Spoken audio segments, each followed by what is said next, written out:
भाई साहब जिस तरह से आज बाजार गिरा, बाद में पहले चढ़ाया फिर गिरा, निवेशकों के पेंटे गिली हो गई, लुंगी खुल गई,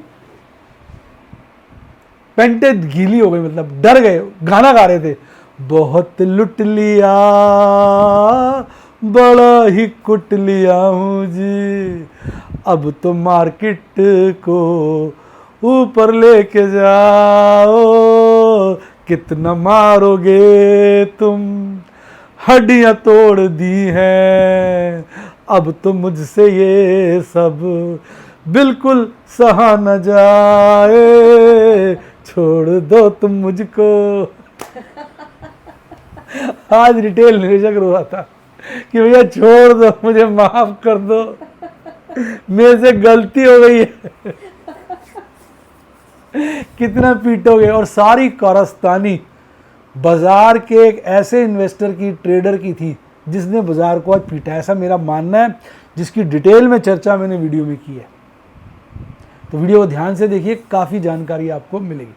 और आपको क्या लगता है, बाजार में तेजी खत्म, गिरावट हो गई, या मंडे को बाजार फिर ऊपर चलेगा? अपने कमेंट डार्लिंग फटाफट लिख डालिए, क्योंकि मैं सारे कमेंट पढ़ता हूँ।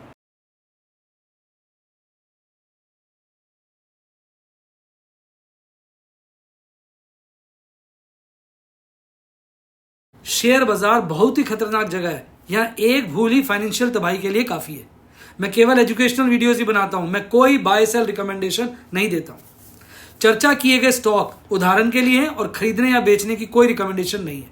मेरा यह मानना है कि शेयर बाजार में निवेश किसी के कहने पर नहीं करना चाहिए, बल्कि अपने रिस्क एपेटाइट और जानकारी के हिसाब से करना चाहिए। सदा याद रखें, जिसने ली टिप उसकी हुई डिप। शेयर बाजार में निवेश जोखिमों के अधीन है। निवेश करने से पहले सभी संबंधित दस्तावेजों को ध्यान से पढ़ें। हाय गाइस, आपका स्वागत है आपके अपने show MKJ talks for investment इन हिंदी में। कैसे हैं आप भाई साहब? आज सारे बाजार तेज हैं, एक भारतीय बाजारों की चटनी बनाई गई है। और आज मैं आपको डेटा के बेसिस पर अपना विचार बताऊंगा। डिस्क्लेमर दे दूं, मैं गलत भी हो सकता हूं, कि बाजार गिरे क्यों हैं। आज बाजार गिरने के पीछे एक बहुत बड़े व्यक्ति का काम था, जिसके बारे में बताऊंगा। पर पहले मैं बताता हूँ और बाज़ारों के क्या हाल रहे हैं। आज अगर हम एशियाई बाज़ारों को देखते हैं तो निक्केई हल्का सा गिरा हुआ था 0.1, पर पहले ही बहुत चढ़ गया था।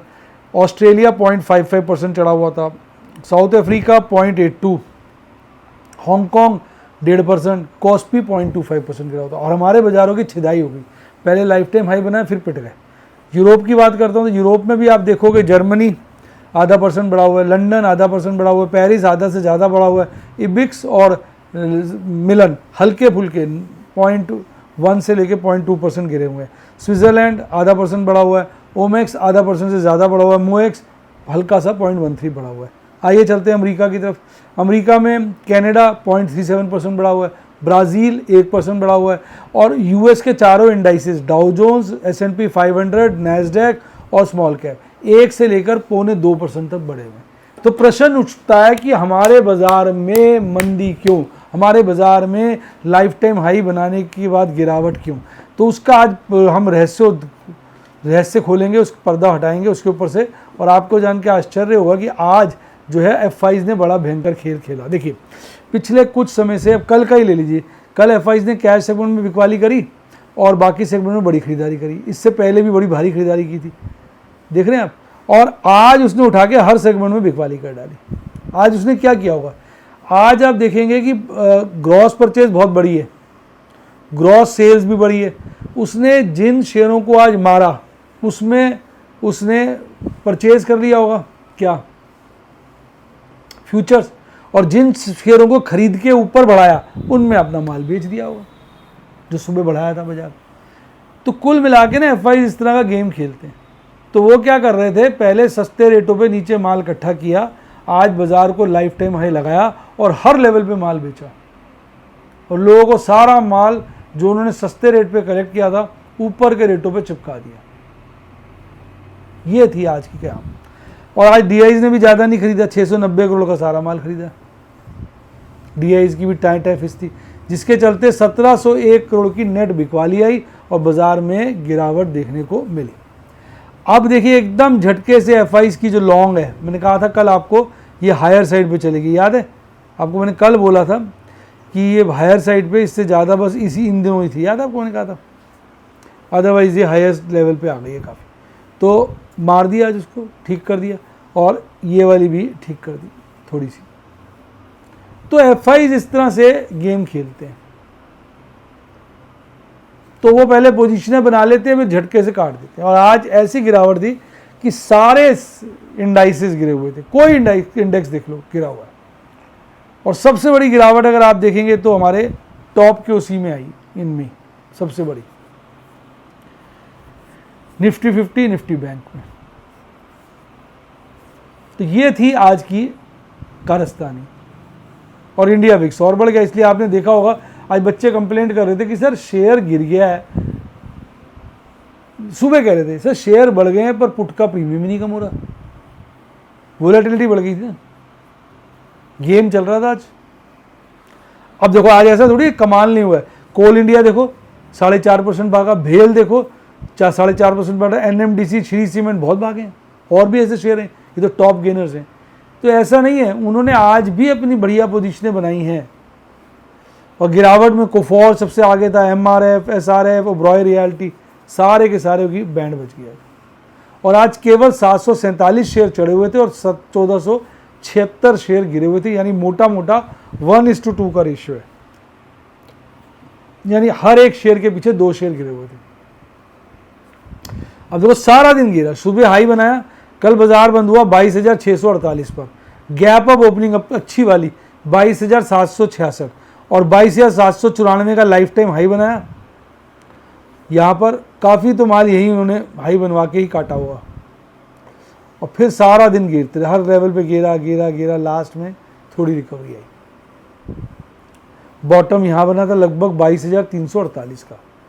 कुल मिला के अगर आज का प्ले देखोगे आप तो 450 पॉइंट के आसपास का था। 15 एडवांसेस हैं और 35 डिक्लाइंस हैं। तो यहाँ पे लगभग रेशियो 1:2 से ज़्यादा ही है, 2.25 कह लो। भागने वाले शेयर भी बहुत थे, आप देखो तो सही, Coal India, Grasim, ONGC, doctor Reddy, Hindalco, Apollo, Bajaj Finserv. गिरने वालों में सबसे आगे Larsen, Maruti Suzuki, Nestle, Reliance, Bharti Airtel, Kotak Mahindra, JSW steel, इन सब की बैंड बजी हुई थी, कपड़े फटे हुए थे।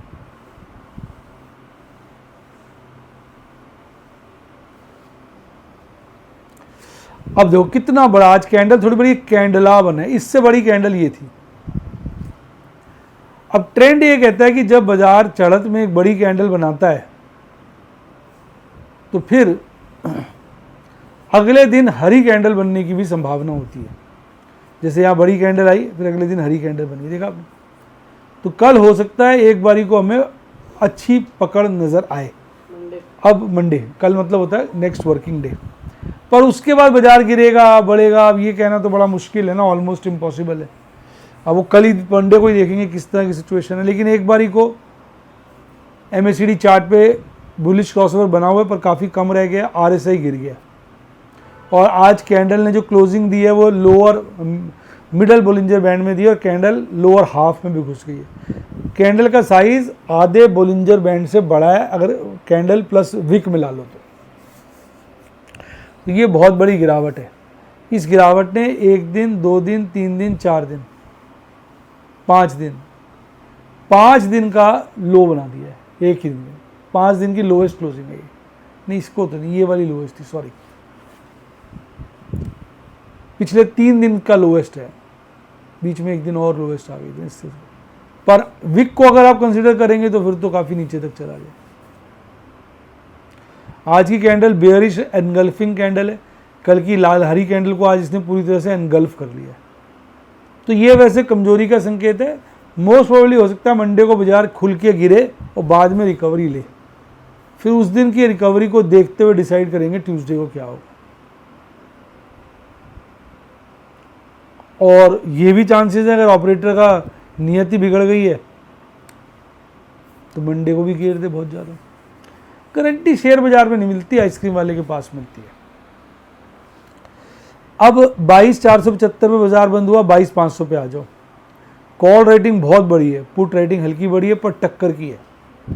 पर 22,700 का लेवल ऐसा है जहां पर आप देखेंगे second highest total open interest है, जबकि कल यहाँ हाईएस्ट था। 22,800 पे टोटल ओपन इंटरेस्ट हाईएस्ट है। तो यानी बाजार जो टोटल ओपन इंटरेस्ट जहाँ हाईएस्ट होते हैं, मान के चला जाता है बाजार उस तरफ मूव करेगा। यानी बाजार अभी ऑप्शन चेन एनालिसिस के हिसाब से 22,800 की तरफ मूव करना चाहिए बाजार को भी। अभी का डेटा ये कह रहा है।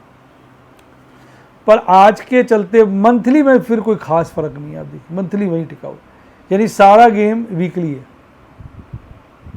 मंथली में लंबा चौड़ा कोई फर्क नहीं है। आप देखिए पुट का हाईएस्ट इंटरेस्ट पहले भी 22,000 पे था, आज भी है। कॉल का हाईएस्ट इंटरेस्ट पहले भी 23,500 पे था, आज भी है। हल्का फुल्का कम हुआ है दोनों का। 22,500 पे टोटल पेन पहले भी, यानी टोटल ओपन इंटरेस्ट हाईएस्ट था, आज भी है। हल्का कम हुआ। सेकंड हाईएस्ट पहले भी 22 पे था, आज भी 22 पे। यानी मंथली में कोई चेंज नहीं है, पर वीकली में बैंड बजा दिया। अब उसके चलते हुआ क्या कि आज में जो पीसीआर है एकदम ओवरसोल्ड हो गया 0.65। अब पीसीआर का डाटा कसम खा के कह रहा है कि भैया मैं अब ज़्यादा ओवरसोल्ड हो गया हूँ, मुझे तो चढ़ना है। पीसीआर तो अपने आप में यही कह रहा है कि अब चढ़ो, अब चढ़ो, अब चढ़ो। और मंथली वाला अभी भी हायर साइड पे ही है, पॉजिटिव साइड पे ही है 1.3 का। निफ्टी बैंक कौन सा छूता था, उसकी भी कपड़े फटे। 2 ही बढ़े हुए थे और 10 गिरे पड़े थे। 2 भाग्यशाली जो बड़े थे शेयर, उनकी चर्चा करेंगे। 39,231 में बंद हुआ, हल्की गैप अप ओपनिंग 39,375, 39,607 का हाई बनाया और गिरना शुरू हो गया। एक बार थोड़ा सा रिकवर किया, फिर गिरा, फिर हल्का सा रिकवर किया। यहाँ पर उसने बॉटम बनाया 48,660 के लपेटेगा, फिर हल्का सा रिकवरी लेकर 48,923 पर 307 पॉइंट गिरकर 0.62% की गिरावट के साथ बंद हो गया। 2 जो भाग्यशाली शेयर थे आईसीआईसीआई बैंक और एसबीआई था, बाकी सब गिरे हुए थे। और सबसे ज़्यादा कपड़े फटे किसके, कोटक महिंद्रा बैंक। इसको तो कहते हैं ना साले का बहिष्कार हो गया, इज्जत ही खराब हो गई है। बंधन bank, PNB, IndusInd bank, bank of Baroda, federal bank, ये सब बैंड बजवा रहे थे। इसकी कैंडल उतनी कमज़ोर नहीं है जितनी निफ्टी 50 की करी है आज। ये कैंडल हाँ ठीक है, 3 दिन से डाउनवर्ड ट्रेंड चल रहा है, इसका ट्रेंड में परिवर्तन है, इसका थोड़ा ट्रेंड इसका डाउनवर्ड हो गया, पर फिर भी कैंडल अभी भी upper half of Bollinger band में है और अपर बोलिंजर बैंड के नज़दीक है। एमएसीडी चार्ट पर भी बियरिश क्रॉसओवर नहीं बना है, अभी बुलिश ही है और वो कम जरूर हुआ है पर अभी भी मोटा है। आरएसआई भी रिलेटिवली 60 के आसपास। तो इस वक्त निफ्टी बैंक निफ्टी 50 के मुकाबले ज़्यादा मजबूत है। जो डाटा बता रहे हैं मैं बता रहा हूँ। तो निफ्टी बैंक कह रहा है डरने की नहीं बात है, ये तो बाजार है। तो निफ्टी 50 में थोड़ा चिंता है। 48,923 पे बाजार बंद हुआ, तो आप 39,000 पकड़ लो, 49,000 सॉरी 39 बोल देता हूँ 49,000। 49,000 पे कॉल रेटिंग बढ़ी है पर पुट रेटिंग घटी है, तो यानी 49,000 पे तो कॉल राइटर्स का कब्जा बना है। पर 48,500 जो है वहाँ पे कॉल रेटिंग हल्की बढ़ी है, पुट रेटिंग काफ़ी मजबूत है, पर मैक्सिमम पेन 49,500 पर है। यानी मैक्सिमम पेन तो ऊपर की तरफ इशारा कर रहा है। 48,500 के नीचे बाजार जाने को तैयार नहीं है और ऊपर में 49,500 के टेस्ट ले सकता है, जो इस वक्त नज़र आ रहा है। अब इसका पीसीआर तो हालांकि कल भी गिर गया था, परसों भी गिर गया था, आज और ज़्यादा गिर गया। अब ये भी अच्छा खासा ओवरसोल्ड है और मंथली वाला न्यूट्रल से नीचे आ गया। तो भैया आज ज़्यादा ट्रेड तो किए लेकिन प्रॉफिट बुकिंग नहीं कर पाया खास। 2,11,000 प्रभु के आशीर्वाद से, प्रभु की कृपा से, प्रभु की लीला से, प्रभु की क्या कहना चाहिए आशीर्वाद से, प्रभु की कृपा से, प्रभु की लीला से, प्रभु की भक्ति से, प्रभु मतलब कितना धन्यवाद किया जाए कम है, और आप लोगों की शुभकामनाओं से हुआ है। हालांकि आज ये प्रॉफिट मजबूरी का प्रॉफिट है, बताता हूँ कैसे। 2 फ्यूचर कॉल स्ट्रैटेजी मैंने लगाई आज, 3 फ्यूचर खरीदे, 1 फ्यूचर स्क्वायर ऑफ किया, 1 स्टॉक स्क्वायर ऑफ किया, 3 एग्रेसिव पुट्टे बेची, 23 सेफ पुट्टे बेची, साला बैंड बज गया मेरा आज, और 3 बार कैश सेगमेंट में खरीदारी भी करी। अब क्या हुआ, टाटा मोटर की मैंने 1 फ्यूचर को स्क्वायर ऑफ किया, उसमें 16,830 का प्रॉफिट कमा लिया। फिर मुझे डर लगा कि वह कैश शॉर्ट हो जाएगा, फिर मैंने क्या करा, एक स्ट्रैटेजी लगाई। जो स्ट्रैटेजी है वो तो मैंने डेमोज द्वारा सबको समझाई, दिखाई, पर मैंने वैसे क्या किया, आपको तो सिर्फ प्रॉफिट बुक बता दूं, जिसके चलते मैंने 500 शेयर टाटा मोटर के बेच दिए। अब इसकी कॉस्ट थी 625 रुपये, बिके 1014 रुपये 30 पैसे। तो मैडम जी कितना प्रॉफिट आया इसमें? 194 तो इसमें 194 175 यानी लगभग 194 का इसमें प्रॉफिट आ गया। इसको जब इसके साथ प्लस किया तो ये बन गया आपका 211। तो मैं एक्चुअली कैश सेगमेंट में जल्दी प्रॉफिट बुक नहीं करता हूँ, मजबूरी में करता हूँ। मेरा जो उद्देश्य होता है प्रॉफिट एफएनओ में कमाने का, क्योंकि कैश सेगमेंट में तो पड़ा हुआ अपना अनरियलाइज प्रॉफिट मेरा बहुत ज़्यादा है, रियलाइज बहुत ज़्यादा है, अनरियलाइज उससे भी ज़्यादा है। पर ऐसे मजबूरी में जब जरूरत पड़ती है तभी मैं कैश सेगमेंट की प्रॉफिटेबिलिटी बुक करता हूँ।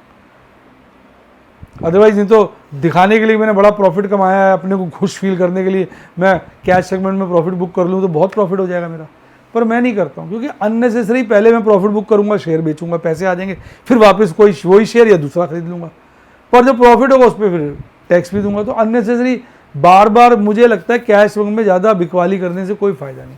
कैश सेगमेंट को होल्ड करना चाहिए, मजबूरी के वक्त जब आपको लगे बड़ी ज़रूरत है तब बेचना चाहिए, ऐसा मेरा मानना है। प्रॉफिट कमाने के लिए एफएनओ सेगमेंट होता है, वो मेरी स्थिति रहती है। इसलिए मेरे प्रॉफिट अच्छे होते हैं, पर जितने प्रैक्टिकली होते हैं वो उतने नहीं होते, क्योंकि अनरियलाइज को तो मैं रियलाइज़ करता ही नहीं ना, पड़े रहने देता हूँ ना मैं।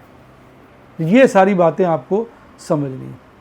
तो बेटा अगर आप भी एक्सपर्ट बनना चाहें, सीखना चाहें, मैं ये कहूँगा, क्योंकि सीखेंगे, समझेंगे, लर्न कर लेंगे तभी एक्सपर्ट बनेंगे। सीए का एग्ज़ाम क्लियर करता बंदा सीखता है तभी तो सीए का एक्सपर्ट बनता है। तो शेयर बाज़ार में सीखोगे, समझोगे, तभी तो उसका आप अच्छे ट्रेडर बन पाओगे। पर मैं टिप नहीं देता हूँ। कोई मेरे से पूछ लेता है, आज भी पूछ रहे थे बच्चे, सर ये शेयर ले लो। भाई अपना रिस्क एपिटाइट देखो, हर आदमी अपने रिस्क एपिटाइट से खरीदता है। आप अपने फंड्स देखो, रिस्क एपिटाइट देखो, कैश मैनेजमेंट देखो, उसके बेस पर डिसाइड। मैं तो आपको वीडियोस और डेमोज द्वारा सिखाता हूँ कि मैं कैसे अपने आप को प्रोटेक्ट करता हूँ, कैसे कैश मैनेज करता हूँ, कैसे कैश शॉर्ट, जैसे आज कैश शॉर्ट हुआ तो 500 शेयर बेचे ना मैंने टाटा मोटर के, 5 लाख से ऊपर आ गए। हालांकि बाद में मुझे कैश की इतनी ज़रूरत थी नहीं, फिर भी आ गए, चलो अच्छा है, कल दिक्कत आए तो यूज़ हो जाएगा। तो ये है सारी कहानी। तो अगर आप व्हाट्सएप के स्टूडेंट बनना चाहो तो 70 11 323 077 70 11 323 पे मेरी टीम को कॉल करो। यूट्यूब के बनना चाहो तो मेंबरशिप सेक्शन में जाके बनो। टेलीग्राम चैनल का लिंक डिस्क्रिप्शन बॉक्स में है, उससे ज्वाइन करो। और डीमैट अकाउंट खोलाना हो तो लिंक डिस्क्रिप्शन बॉक्स में, उससे खोलो या मेरी टीम को कॉल करो, पूरी मदद करेगी केवाईसी में, सब चीज़ों में। इसी के साथ साथ bye, God bless you, happy investing, और आप स्टॉक मार्केट के बेताज बादशाह बने।